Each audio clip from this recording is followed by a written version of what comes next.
Hey everyone, welcome back to the channel. So today's video, we're going to be back on auto repair again. We're not working on the Dart, unfortunately, but I am working on my truck. I keep getting a misfire. I do get a code every now and again, but it's not a real often code, but I can actually hear it misfiring, and we're going to dig into that today. Thank you for watching.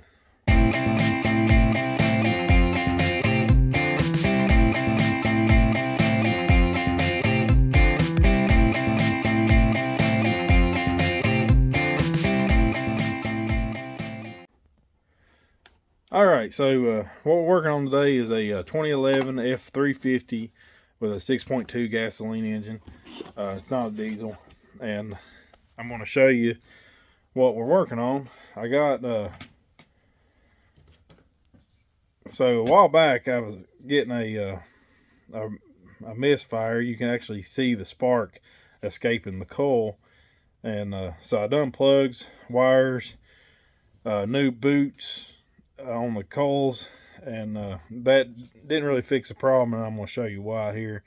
So this is my old coil. This is the original coil. It's a Fomaco Ford.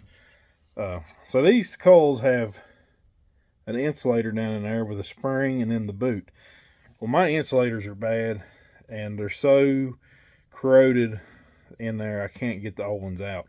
And so I tried just replacing the springs, and that didn't help. So unfortunately I had to spend the money and get new coils, and I'm going to show you what that looks like.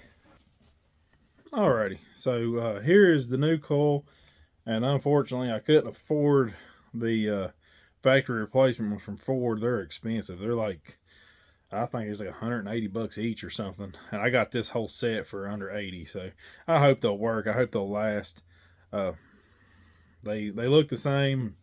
I sure hope they perform the same. But 180 bucks each is not gonna. I can't afford that. So here's the boot that goes down on the plug. There's the spring that sits on top of the plug, and down in here, you see that shiny spot in the middle? That's your insulator, and it looks like this. And you can see on this one, it just drops right out, and it just drops right in. Your spring goes on top of it, and then of course your boot goes on top of that. But here's the old one.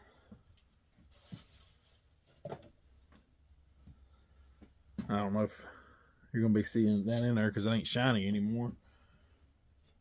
Try to hit it with the flashlight.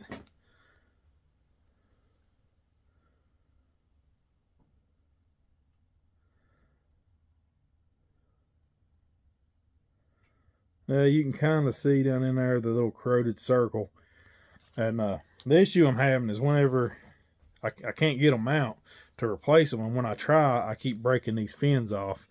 And I actually got one that it actually chipped the outside off, and it's still, even with the new boot and the new spring, it's still misfiring. You can I'll try to replicate it outside here in a minute, so you can actually see what it looks like. But you can hear it. It's a click. It's just like click, click, click, click. And then once you look, you can actually see the spark escape. It's kind of coming from up here. You can see it on the manifold. But I replaced one already. We're gonna go ahead and do the other 7 just to make sure we get them off, and because it kind of hits in different cylinders. It's never in the same cylinder any given day. Sometimes it's in 7, sometimes it's in 8, sometimes it'll be in 6. I think I replaced 6 already, or 7. I replaced 7. So we're gonna go ahead and do the rest of them today, and hopefully I can show you. We can get one out so I can show you the old one. But I'm gonna hang on to these because the coils are still good. They're actually firing the way they're supposed to. It's just that insulator that I can't get out, and that's the reason why they're just so corroded that we're losing spark outside the boot. But let's get started on it. Before we get started, I just want to say it's an extremely straightforward job. All you need is an 8mm to take the coil bolt loose, and then a pair of pliers or something to help wiggle the connector off. Some of them's pretty tight, but it's extremely straightforward. Anybody can do this themselves.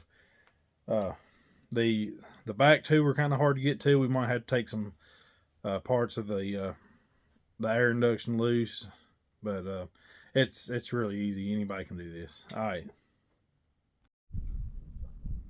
right, so here's what we're working on. We're here working on the Super Duty.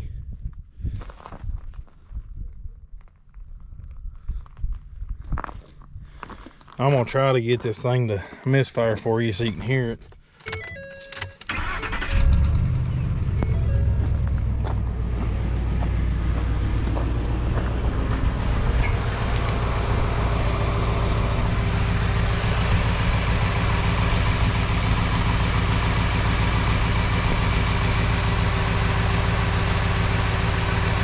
Yeah, that ain't gonna do it. Usually when it does, it doesn't. You can see the spark right there.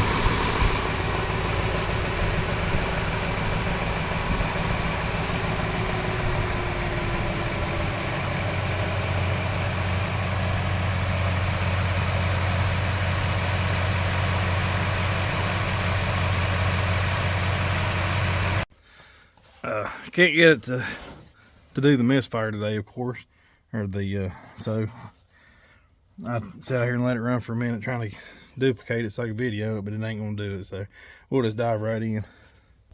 So right here's our coil.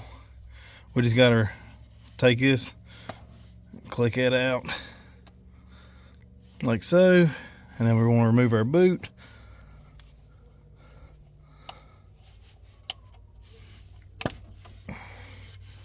And then we can remove this and take that bolt out, and it'll come right out. I'm not gonna be able to do it one-handed, so you'll have to take my word for it. We'll get this one out and we'll inspect it, and I'll show you what it looks like. Alrighty, so the driver's side done. We're moving to the passenger side. One piece of advice I have on these things, if yours like mine, these clips are very brittle. So whenever you take these clips, try to take a screwdriver on the red part and push it straight back to unlock it. And then when you try to remove it, you want this little black piece here, push down. So once you get this unlocked, just push in on the connection while you push down on this black piece, and then it should release. Mine's pretty dirty, some of them's pretty tight. I did break one over here. It's very brittle.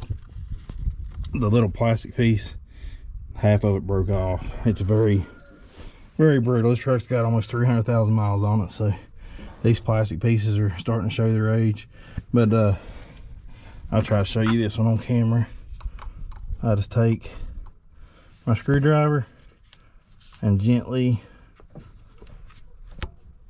push it out, and then push in, push down, and it'll pop off. Don't try to just force this off without pushing this center piece down, because if you don't push that down, you're going to break it right there every time. All right, so all 8 of them's done. I did have that one back there in the back that at some point somebody replaced the connector, and it's a different style. I just put it back in there. Hopefully it'll be all right. We'll check for spark on it just to make sure, but everything else went in pretty smooth. I didn't have to take anything off. Everything pretty straightforward. All 8 of them's done. We'll fire it up and we'll check for any kind of leaks, and you can make sure ain't no spark leaking out.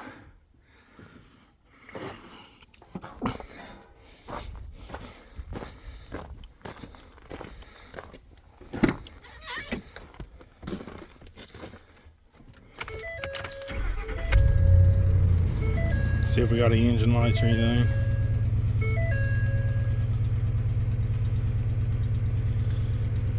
Nope, no lights.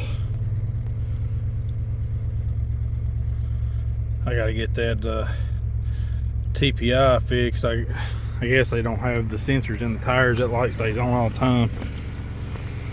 I gotta get new tires soon anyway.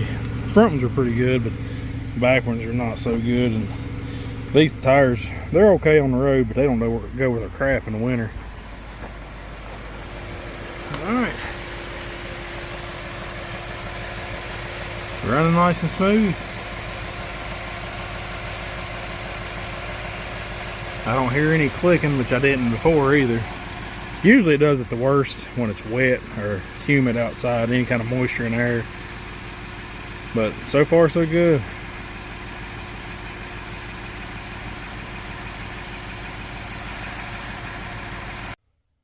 Alright, so we're back in the shop. Got all 8 of them done. Here's the old ones. I just wanted to, just to be clear, I didn't really do much of the work on camera. It's, like I said, it's so straightforward. I really didn't want to make a hour-long video on something that's so simple. There's one bolt. It's 8mm right here. All you gotta do is take that one bolt loose, pop off your coil or spark plug wire that goes down to the bottom spark plug. These engines have 2 plugs per cylinder. One's in top, one's in the side. Just pop off that plug wire and then pop off your connector like I showed you in the video. I did show you that because that part can be a little tricky, especially on these high mileage ones that are kind of dry and brittle. But here's our old 8 one that came out of it, and I checked all these, and every single one of them, the little capacitor in there is stuck. I found one, this one right here, is broke around the boot, and that's happened somewhat recently because I replaced these boots and I didn't see that. I do have one, see if I can find it real quick, that the bottom right here is chipped away too, and I think that was me trying to get that capacitor out, and I kind of give up with it. Let me see if I can find it for you. Yeah, right here it is. You can see it's cracked down the side, and it's all them little fins are kind of cracked, and it's really dry rotted. I'll probably just trash that one. I'm gonna keep these coils because they still do work, so in a pinch, if something was to happen and I had to have one, I could get them in there and make the truck run. But I can't get them capacitors out. You can see here, you see that stuff, all that corrosion that's falling out of them. But them, they're just kind of corroded in there from years and years and a lot of miles and a lot of hours of running. But I'm gonna hang on to these. I'm gonna keep all these boots. These are new boots and new springs. I put them on there when I put the plugs on, so I'll keep these, and I'll go through these coils and I'll keep the best ones too. I hate throwing stuff away that still works. But I hope I covered everything, and if you're doing this job, I hope this video helps you. I'm sorry that I didn't go in more detail with the actual process, but like I said, it's so simple. I really don't think you need a step-by-step instruction. It's literally one 8mm and 2 connectors. That's it, and they just slide right out. I did have a couple that the boot got stuck down in the hole, and I had to kind of pull them out with a pair of needle nose. If your boots are old and corroded and falling apart, like I said, these are new, it can kind of be a job to get them old boots out because they do get stuck down in there. But you can do it. Just stay calm and get it done. It's not that bad of a job. I think I've done this whole job, including videoing and getting tools and all that, in probably less than an hour and a half, something like that. So it's not a bad job. All right, I appreciate you watching. I hope this helps you out, and I'll see you next time.